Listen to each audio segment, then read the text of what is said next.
Olá, nós voltamos agora com a nossa terceira parte da aula e nós vamos entender um pouquinho sobre como a LDB auxiliou na regulamentação da educação básica e quais as mudanças que ocorreram de 96 para cá. Então, já se passou mais de 20 anos e sofreu diferentes modificações, e essas mudanças e necessidades, por causa da nossa sociedade, fez com que a legislação ela abordasse diferentes fatores legais sobre a educação do nosso país. Então, os aspectos que compõem a LDB atualmente. Ela passa pela questão da diversidade étnico-racial, pela valorização do conhecimento extracurricular, articulação e educação para o trabalho e para as práticas sociais. Isso tudo são princípios. Depois, nós temos também a questão dos princípios e fins da educação básica e a utilização dos recursos financeiros. E também a gente descreve a nossa organização: educação infantil, ensino fundamental, ensino médio, educação especial, educação à distância, educação indígena, educação profissional e educação de jovens e adultos. Então, é essencial mostrar que a LDB realiza uma alusão importante que deve ser sempre pensada junto com a Constituição Federal, junto com o ECA, e garante uma educação de qualidade, pública e gratuita com os direitos fundamentais de crianças e adolescentes. Saviani, ele afirma que a LDB atua de maneira a fixar diretrizes e bases da educação. Historicamente, a caminhada para a construção da LDB iniciou lá em 34. Então, as constituições vigentes vieram com o princípio do que tinha naquele momento. A palavra base só apareceu tardiamente em 1946. Apenas em 61 divulgou pela primeira vez a versão da LDB que nós vimos anteriormente. Então, no texto das diretrizes e bases da educação, é um conceito novo, é um direito também, uma forma de organização da educação nacional. Como conceito de educação básica, veio esclarecer e administrar um conjunto de realidades novas trazidas pelas buscas dos espaços públicos também novo. A utilização da palavra base fica estipulado um pilar como algo que equilibra para se avançar. Então, a LDB surgiu dentro da perspectiva de uma nova realidade do país. Ao longo de muitos anos, apresentou características elitistas, seletistas e segregadoras, negando o acesso à educação a grande parte da nossa população, principalmente aqueles menos favorecidos socialmente ou que não estavam dentro dos grandes centros urbanos. Então, a partir do momento que a educação passou a ser vista como um direito de todos os indivíduos, o papel do Estado em fortalecê-la com questão de qualidade, os modelos educativos também devem ser adequados aos diferentes modelos de população que nós temos.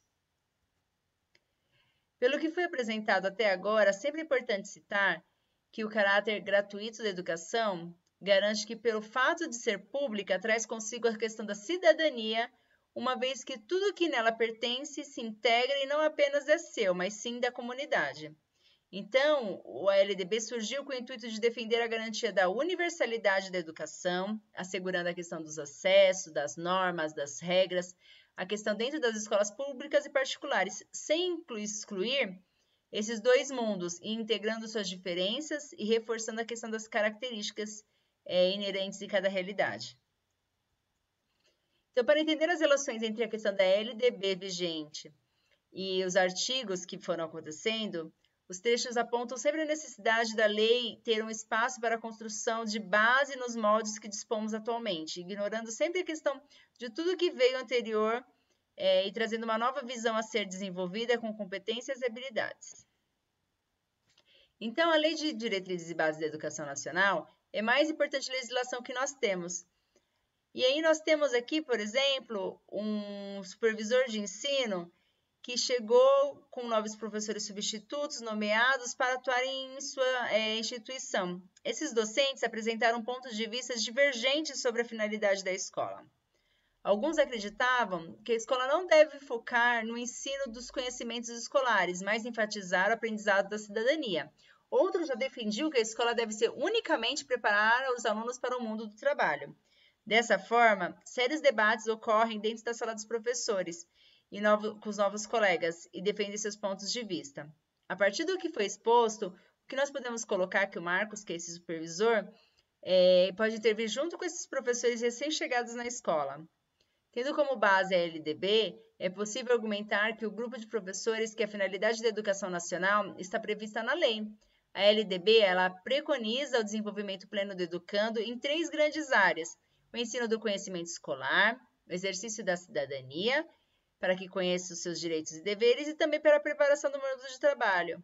Então, eles têm que trazer todos esses elementos para dentro da sala de aula. Dessa forma, ao ser feita a discussão do artigo, podemos usar esses 2 artigos aqui para definir que a educação é dever do Estado, da família e do Estado. A educação é dever da família e do Estado, inspira princípios de liberdade nos ideais de solidariedade humana e tem como finalidade o pleno desenvolvimento do educando e seu preparo para o exercício da cidadania e da qualificação para o trabalho. E também é um conjunto de finalidades que permeia a educação, que por sua vez é o dever da família, mas não pode fazer sozinha, tendo então a contribuição do Estado para que juntos prezem pelos princípios que visarão o pleno desenvolvimento do educando e a qualificação para o trabalho.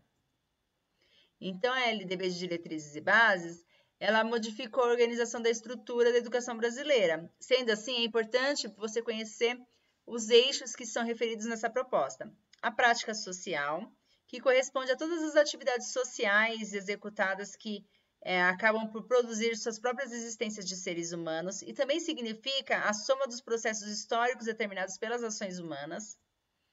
O mundo do trabalho, ou seja, ambiente de construção e sobrevivência, mas também de transformação social. Os movimentos sociais, os esforços organizados para a construção dos espaços alternativos e de organização coletiva.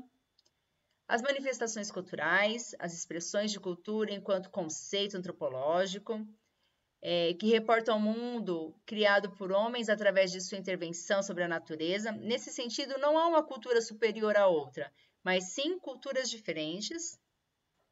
Para que a educação se estruture de forma organizada e padronizada em todo o território nacional, foi necessário definir algumas normas para serem seguidas.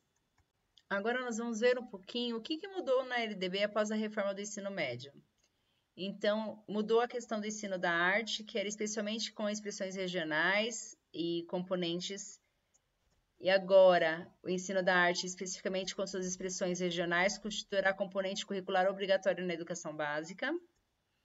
Na educação física, era integrada a proposta pedagógica da escola, como componente curricular obrigatório na educação básica. E agora ela é um componente obrigatório, sendo sua prática facultativa ao aluno. Nas línguas estrangeiras, nas partes diversificadas do currículo, será incluído obrigatoriamente a partir da 5ª série do ensino fundamental. Agora, ficou que no currículo do ensino fundamental, a partir do 6º ano, será a oferta da língua inglesa. E os temas transversais, antes tinha a questão da proteção, da defesa civil e da educação ambiental, de forma a integrar todos os conteúdos. E agora tem a integração dos sistemas através de projetos e de pesquisas que envolvem os temas transversais que tratam do mesmo assunto. Foi incluído o inciso 10, que diz a inclusão de novos componentes curriculares de caráter obrigatório na base nacional comum curricular, dependerá da aprovação do Conselho Nacional da Educação, homologado pelo Ministro do Estado da Educação.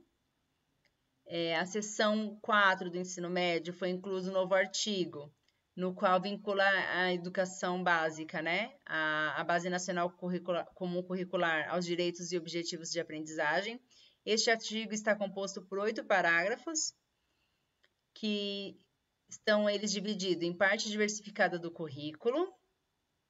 Então, agora tem uma parte só para a questão do ensino médio. O ensino de língua portuguesa e de matemática será obrigatório nos 3 anos. Os currículos do ensino médio incluirão obrigatoriamente estudo de língua inglesa e poderão ofertar outras línguas estrangeiras também. A carga horária destinada ao cumprimento da BNCC não poderá ser superior a 1.800 horas do total da carga horária total. A União estabelecerá o padrão de desenvolvimento esperado para o ensino médio. Os currículos do ensino médio deverão ser considerados a formação integral do aluno, de forma a adotar um trabalho voltado para a construção do projeto de vida e para a formação nos aspectos físicos, cognitivos, sociais e emocionais. E os conteúdos e metodologias vão ser dentro das atividades teóricas e práticas. Então, domínio dos princípios científicos e tecnológicos, conhecimento de forma contemporânea da linguagem E aí, dentro do artigo 35, ele vai falar como que ficou essa base nacional comum curricular, dividida em linguagens e suas tecnologias, matemática e suas tecnologias, ciências da natureza e suas tecnologias e ciências humanas e sociais aplicadas. No artigo 36, ele destaca que a educação tecnológica básica, a compreensão do significado da ciência, das letras e das artes, que é um processo histórico, que adota metodologias de ensino, de avaliação e estimula a iniciativa de todos os estudantes.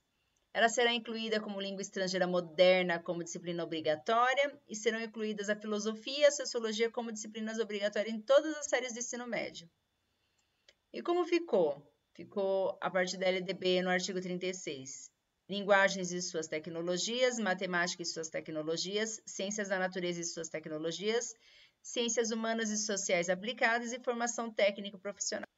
Então, de forma geral, a LDB de 1961 até 1996 passou por diferentes mudanças. E de 96 para cá, a primeira mudança é a questão do ensino religioso, que passa a ser considerado integrante como formação básica do cidadão, e ele é retirado do contexto da oferta.